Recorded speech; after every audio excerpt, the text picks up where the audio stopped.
Welcome to the Madison Miller Podcast. Today is Thursday, December 15th, 2022. Today I'm going to recap yesterday's college basketball, NBA, and NHL games. Look ahead to tonight's games in each sport. Thursday night football, we will make a pick for the big NFC West game going on tonight. We have Survivor finale recap, news and notes, and best bet.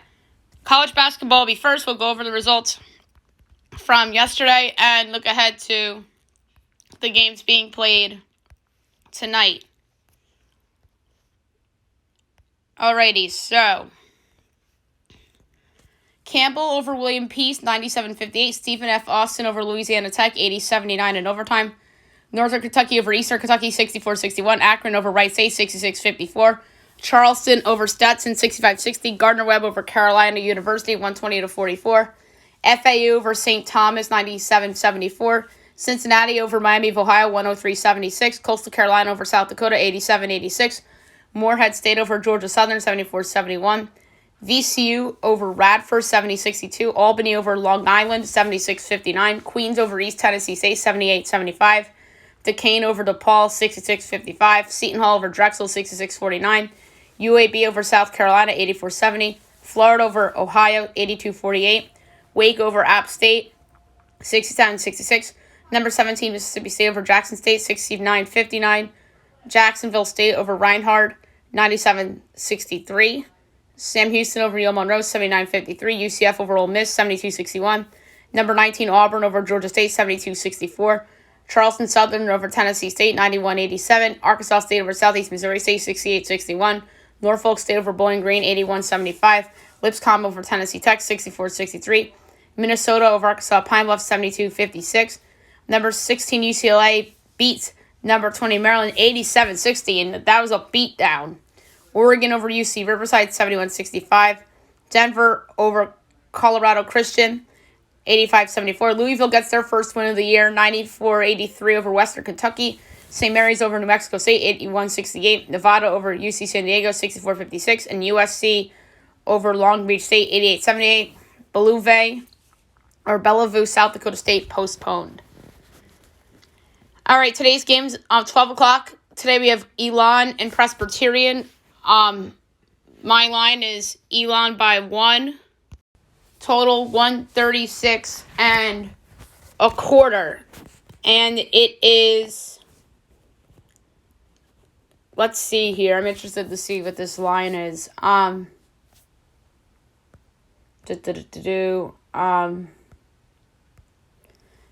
5.5 and 130.5. I like the over. I think the over and Elon in the same game would be fun. But I do like the over a little more. North American Rice at 12:15 we can skip. 7 o'clock, Big Ten Everett Lehigh at number 22 Wisconsin.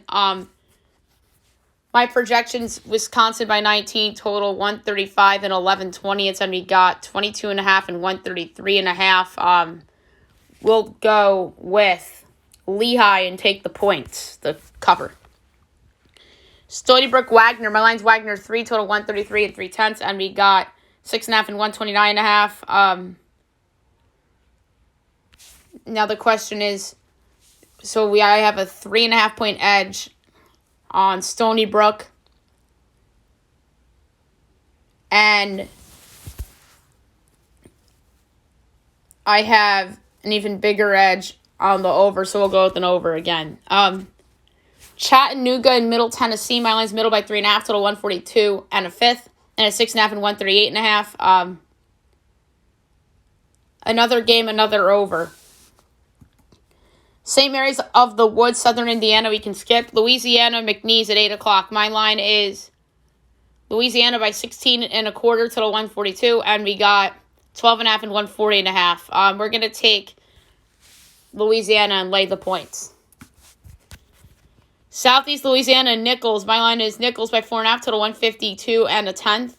And it is 8.5 and 157.5. Under. That's way too high. Southwest Christian, Texas Rio Grande, we can skip. That game's at 8:30, so is this one. North Alabama and Colorado on the Pac-12 Network. My line's Colorado by 17.5, total 145 and 9/10, and it is 23.5 and 147.5. We are going to take North Alabama getting the points. Western Oregon, BYU, Westminster, Utah, and Utah State. We can skip those games. Those are 9 o'clock games. 10 o'clock, we have UC Irvine, Santa Clara. My line is Santa Clara by 11 and a quarter, total 142 and 13/20. And it is 1.5 and 143.5. I'm going to lay the 1.5 with Santa Clara. That is insanely low. And Pac-12 Network, 10:30, Seattle and Oregon State. My line's Oregon State by 8 3/4, total 139 and 4/5. And it's Seattle 1.5, total 136.5. Wow, give me Oregon State plus 1.5 and plus 102. That's crazy that Seattle's actually favored to win a bye game. That is ludicrous to me. All right, now move on to the NBA. We'll recap the busy slate from yesterday, and we will look ahead to tonight's games. There's only 4 games tonight. Pistons over the Hornets, 141 to 134 in overtime. LaMelo Ball came back finally for Charlotte. Pacers over the Warriors, 125-119. Magic over the Hawks, 135-124. Kings over the Raptors, 124-123. Knicks over the Bulls, 128-120 in overtime as the Knicks won their 5th straight. Heat over the Thunder, 110-108. Blazers over the Spurs, 128-112. Cavs over the Mavs, 105-90. Nuggets over the Wizards, 141-128. And the Clippers over the T-Wolves, 99-88. All right, 8 o'clock tonight, you have the Heat and the Rockets from Houston. My line is the Heat by 3/4, total 221.5. And God, I hope Houston's not favored because I want to pick them. Nope. Miami's giving 4, total 219. Give me the Rockets getting the 4. They're plus 146 to win outright. I think that's realistic. NBA TV, Bucks Grizzlies, great game. Game of the night. Although the next 3 games I'm going to talk about are good too. Grizz I have projected by 1/4, total 223 and 7/10, and it is 2 and 226.5. Under. No Drew Holiday, no Desmond Bane under. 9 o'clock, Pelicans Jazz. My line is the Pelicans by 4.5, total 230 and 7/20, and it's Pels by 1, total 232. I'm going to lay the 1 at the Pelicans bounce back spot, even though Brandon Ingram's not there. But guess who else isn't playing? Colin Sexton, who's been a big part of the Jazz hot start. And at 10:30 on NBA TV, Suns Clippers. That's another great game. My line is Clippers 3 3/4, total 221 and 3/20, and it's 1.5 and 218. I'm going to take the over. I just think that this is an over game, and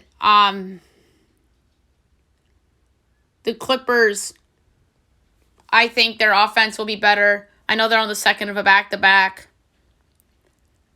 but I think that they're going to need a better effort here to beat the Suns than they did at beating Minnesota last night. So I'm going to take the over in this game.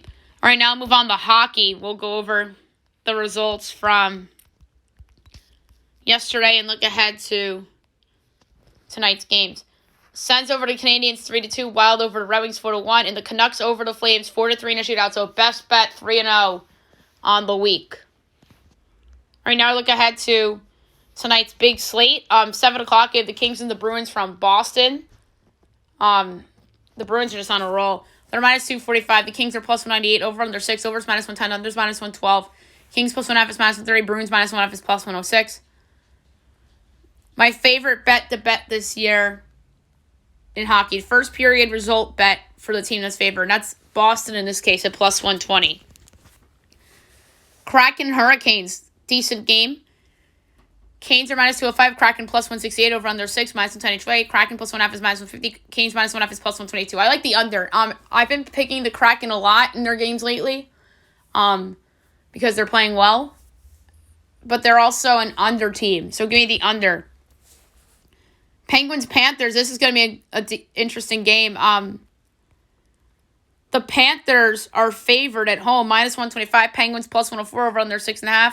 Overs plus 104, unders minus 128. Pens plus 1.5 is minus 245. Panthers minus 1.5 is plus 194. It's tough to bet against a team that's on a winning streak like the Penguins. They have won, I think, 6 straight. Yes. Let's make it 7 straight for Pittsburgh. I'm taking them plus 104 to knock off Florida. Ducks, Canadians. Montreal minus 162. Ducks plus 134. Over under 6.5. Overs plus 102. Unders minus 124. Ducks plus 1.5 is minus 180. Canadians minus 1.5 is plus 146. I'm going to give out the same play as I gave out in the Ranger Devil game on Monday night in this one, and that is the tie after regulation at plus 330. I just don't think Montreal is capable, or is, I should say, I think they're capable of winning in regulation, but I don't think it's as safe as people think. So I like the overtime bet there, plus 330. Maple Leafs, Rangers from the Garden. Leafs are minus 120. Rangers even money. Over under 6. Overs minus 122. Unders even money. Leafs minus 1.5 is plus 186. Rangers plus 1.5 is minus 235. Rangers on a 4-game win streak right now. And they're a home dog. Meanwhile, the Leafs right now also on a 4-game winning streak. So somebody's good 4-game winning streak is going to come to an end tonight. I just don't know whose it's going to be.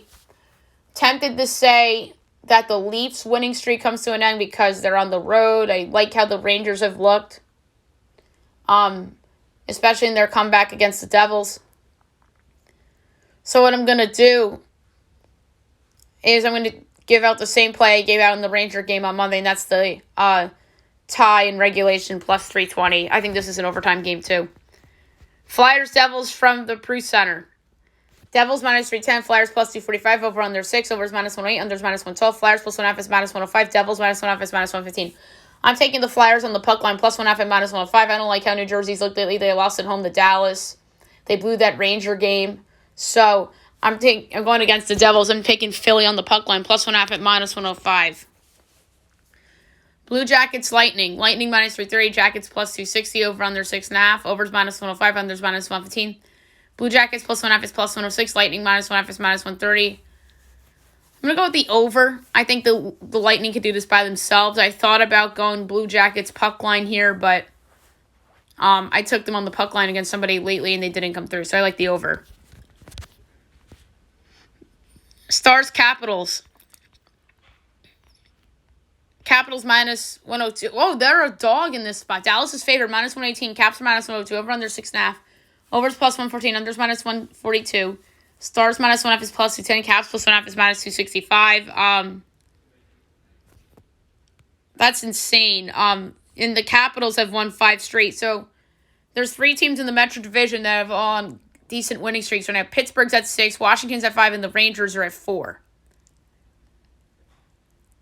And Dallas has just won their previous game against the Devils. I don't like betting against teams on winning streaks. Give me the Capitals, minus 102 to knock off Dallas for their 6th straight. And then that Leafs-Rangers game, each team's on a 4-game win streak, so I went the tie at regulation with that one. 8 o'clock, Preds-Jets. Jets minus 164, Preds plus 134, over under 6, overs minus 112, unders minus 108. Preds plus 1.5 is minus 192, Jets minus 1.5 is plus 154. I like the over. Golden Knights, Blackhawks, 8:30. Vegas minus 205, Blackhawks plus 168, over under 6.5, overs plus 104, unders minus 128. Vegas minus 1.5 is plus 130, Blackhawks plus 1.5 is minus 160. I'm going with Vegas.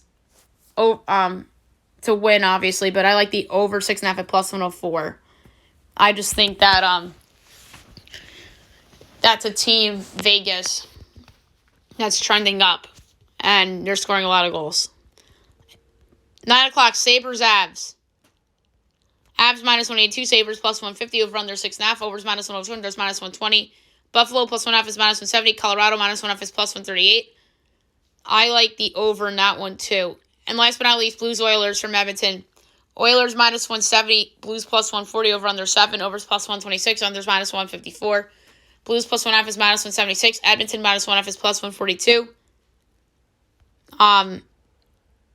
I'm going to go with Edmonton in regulation at minus 111. All right, Thursday night football tonight. We have the 49ers and the Seahawks from Seattle. Unsure whether Brock Purdy is going to play or not. That does not factor into what I project. though. So my projection is actually Seattle by 3, total 45 and 4/5. And it's San Francisco by 3, total 43.5. I love Seattle getting the 3 at home, and they're plus 148 to win. It's like a do or die spot for them. If they lose this game, this puts just a little, but not a lot of pressure on the Giants in Washington. So, Seattle's got to win this game to put the pressure on the two teams that are playing on Sunday night. So, give me Seattle getting the 3 and plus 148 to win the game straight up. All right, Survivor finale last night. It was some episode to end what was a really good season. So it came down to Owen, Gabler, Cassidy, Carla, and Jesse as the final 5. So the immunity reward challenge was the players guided a buoy across several wooden obstacles in the ocean before arriving on shore and untying the letter blocks. Then they transported the pieces using handles across a balance beam, then returned and crossed again until they brought them all to the end, where they used the letters to unscramble an 8-word phrase. And the first player to finish won immunity, along with a trip to the sanctuary, which included a meal of steak, veggies, and wine. But before the challenge, they all discovered an advantage. And Carla found it right before Owen could, and found it was a challenge advantage, which turned out to be that 10 of the blocks were already across the beam for the person that found it, who happened to be Carla. And I think that it was kind of meant to be for her in the moment, because she's dealing with some injuries. She has a bum ankle. So, in the moment, you're thinking, okay, that's meant to be for her.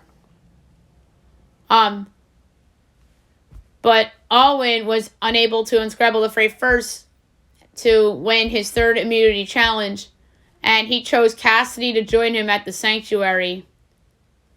And they agreed on voting out Carla despite Owen's apprehension about Jesse's flashy gameplay. And at Tribal, Jesse revealed Janine's old idol before the vote, leading to a live Tribal in which Jesse tried to convince Carla and Gabler to vote out Cassidy. However, he played the idol for himself to negate Carla's vote against him, sending Carla to the jury. So, it was a unanimous vote out for Carla, who voted for Jesse, which didn't count. And at the final tribal council, which we'll get to eventually, and then the immunity challenge, the final one, is that the players used a pronged fork to navigate 15 ceramic dishes through a narrow slot on a metal structure, which was attached to a spring and wobbled if disturbed. And then once through the course, they would have to stack them on top of one another before counting with their next dish. And the first castaway to successfully stack all dishes won immunity. And the winner of that challenge was Cassidy. And then Gabler and Owen both tried to convince her to let them make fire against Jesse. And then Jesse tried to convince Cassidy that facing him in the challenge herself would boost her resume. But obviously, secretly believing she would be easy to beat at fire. But Cassidy took Owen to the end, and Gabler easily defeated Jesse at fire, sending him to the jury. So the final 3 was Gabler, Owen, and Cassidy. And then at Final Tribal, Cassidy highlighted her moves of the season in eliminating several of the jury members, but James and Carla called her out for making those moves behind their shadows. Owen was praised as an underdog for not giving up, but criticized for never having control of the strategic game. Gabler talked about his social bonds, saying that they allowed him to know what was going on among several alliances and to be on the right side of the majority of the votes. And then the jury made their votes, and your winner of Sole Survivor was indeed Mike Gabler. So good for Gabler. The one player who voted for Cassidy was James, as she placed in second. And then during the after show, Gabler pledged to donate his winnings to the Veterans in Need Foundation, which was very, very nice of Gabler. And I feel bad that I undersold Gabler pretty much the whole season. I whiffed on that one. I just thought he was just very quiet and humble and, did his thing and wasn't, didn't have, a great personality like the season 42 winner Marianne did or some of the other contenders in past seasons. But, I really like what he did to donate his winnings to. He's a great person, great husband, great father, and he deserved the win. And not one person wrote his name down in tribal council to try to vote him off the show, which helped his cause to being named sole survivor. So that is something very impressive. That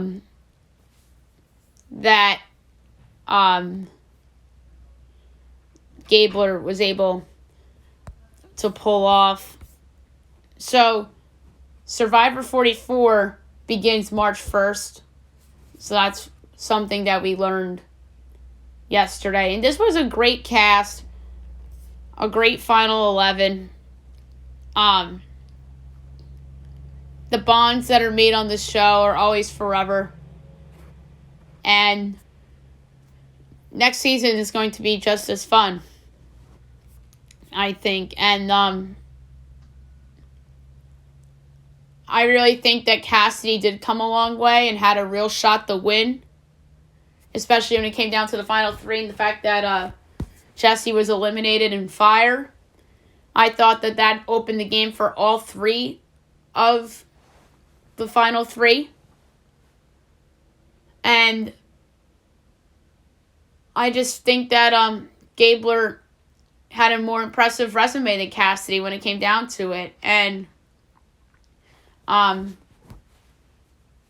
three of them had decent resumes, but obviously Cassidy and Owen were dealt with some criticism, and a big move that Gabler made in the season was being behind the Ellie vote before the merge. And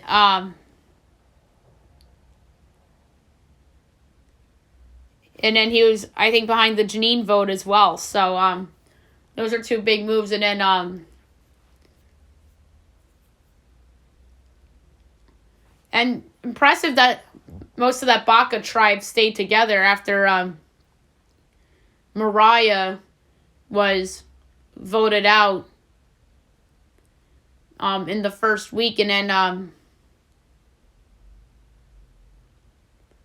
obviously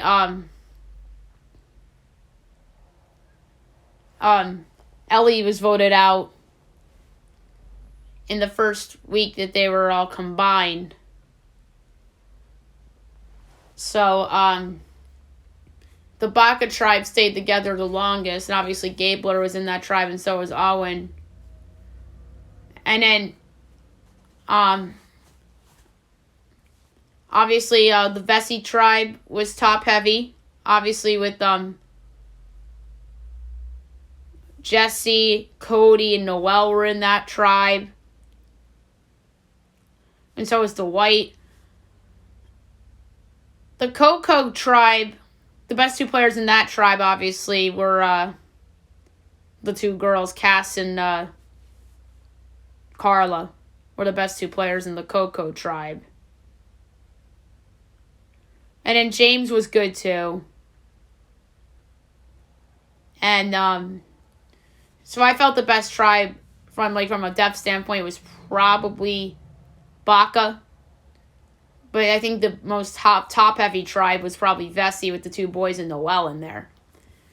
So it was a great season, and we're looking forward to Survivor 44 coming March 1st. Okay, news and notes time.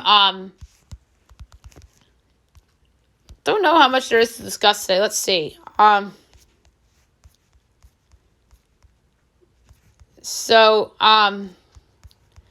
start with football. Jerry Jones on Odell Beckham Jr. standby as he says a decision on adding Odell has to be made sooner rather than later. That's weird. Didn't they just bring in T.Y. Hilton? Cardinals general manager Stephen Keim is taking an indefinite health-related leave of absence from the team. Hopefully he's okay. That's sad.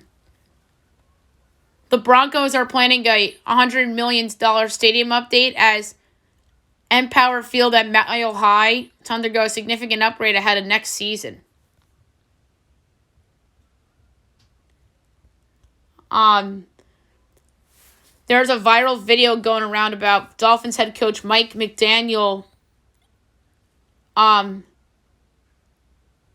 as he was rocking "I Wish It Was Colder" shirt at practice before Saturday's game in Buffalo. The NFL is discussing a big rule change. Roughing the passer calls and defenseless hits could be reviewable or an automatic ejection, and the vote would happen in March. So we'll see about that. Now we'll talk about baseball. There's a sizable gap between New York's offer and what Carlos Rodon is looking for. That's not surprising. I don't think they're signing Rodon. I said that on the podcast yesterday. Carlos Rodon's just not a star pitcher. He's an above-average pitcher, but not a star. So the Yankees aren't going overboard for Carlos Rodon. And the Dodgers are not the team that's going to land Carlos Rodon as they sign Noah Syndergaard on a one-year deal. I like that fit for Thor. I didn't really like him in Philly. I just thought that wasn't the right fit. The Dodgers could be the right fit. Good defense behind him. Gives you no pressure on Thor.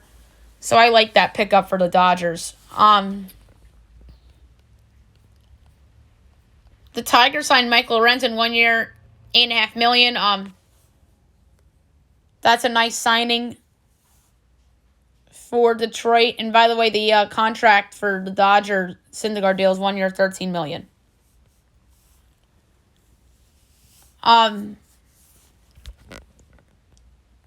Lonzo Ball might be out all season as Woj reports there are no guarantees that Lonzo returns from the knee injury this year. That's brutal if you're the Bulls. And obviously LaMelo came back as we talked about in the basketball segment. Chris Haynes did a live thing on Bleacher Report yesterday and was asked about Kyle Kuzma, and he said that the Lakers reached out to Washington about Kuzma. I don't think that's the right fit. For the same reason why he wasn't the right fit in his first Lakers stint. He plays the same position as LeBron James. I don't like that fit for them at all. So I don't know where Kuzma would fit. Like, would he fit? Trying to think of like a good spot for him. And I don't think it's the Lakers. I mean, I don't like the Clippers for him either. Like maybe the Knicks. Like could that work?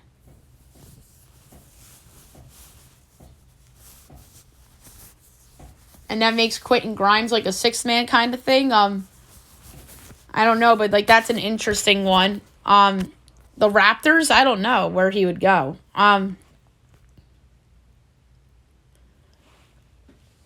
All right, so Real Madrid signs Endrick as he will join Los Blancos in July 2024. So that's big soccer news right there.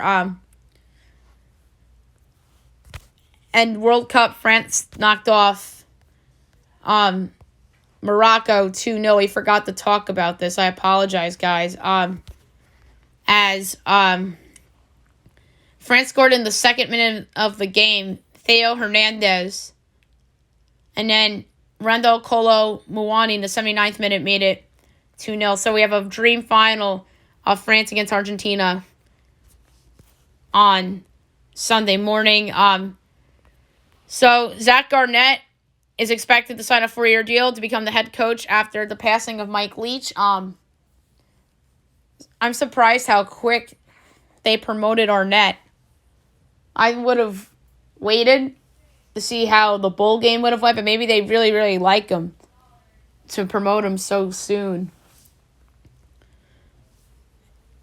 And the NCAA will not punish Sean Miller because of sanctions for recruiting violations during his time at Arizona. All right, last but not least, my best bet of the day brought to you by FanDuel. Yesterday was a winner with the over in the Flames game against the Canucks, as that went into a shootout. So I'm going to lay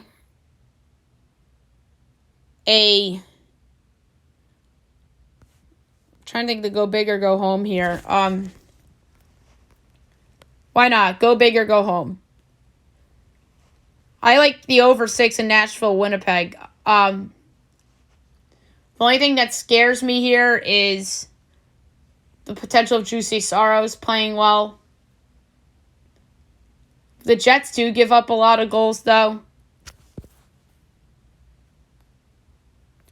But I do like the Vegas-Chicago over, but how much is Chicago going to score?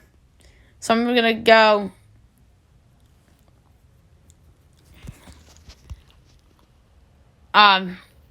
it just went up to minus 118, that over in the Preds game. So I'm going to lay a whole unit over 6, minus 118, Preds Jets for best bet. All right, that's it for the show. I'll be back tomorrow, the Big Friday show, recapping everything, looking ahead to everything tomorrow, and obviously news and notes and best bet too. Hope you guys have a great day, everyone.